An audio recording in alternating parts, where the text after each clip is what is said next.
मान्यवर, एक और बात, सुप्रीम कोर्ट के अंदर आप कह रहे हो कागज चाहिए, कागज चाहिए। मंत्री जी ने कहा कागज चाहिए। मंत्री जी, आपको कागज की बहुत जरूरत होती है, कागज आपको चाहिए।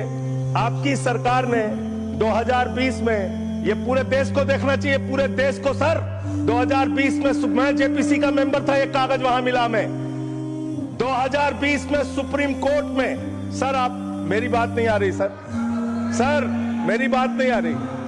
2020 में मान्यवर, इस भारत की सरकार ने, मोदी जी की सरकार ने शपथ पत्र दिया सुप्रीम कोर्ट में। से क्या लिखा हुआ है?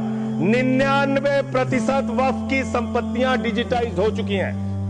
मुख्तार अब्बास नकवी साहब आपके मंत्री थे, उनका बयान है 100% वक्फ की संपत्तियां डिजिटाइज हो चुकी हैं। तो जब आप सारी संपत्तियां डिजिटाइज कर चुके हैं, सब कुछ ऑनलाइन कर चुके हैं, वामसी पोर्टल में सारे कागजात जा चुके हैं, तो क्या आप फसाद कराने के लिए फिर से कागज मांग रहे हैं? फसाद कराने के लिए आप, फसाद कराने के लिए कागज मांग रहे हैं। आप फसाद कराने वाले हिंदू हैं, हम सौहार्द फैलाने वाले हिंदू हैं। यह बुनियादी फर्क है।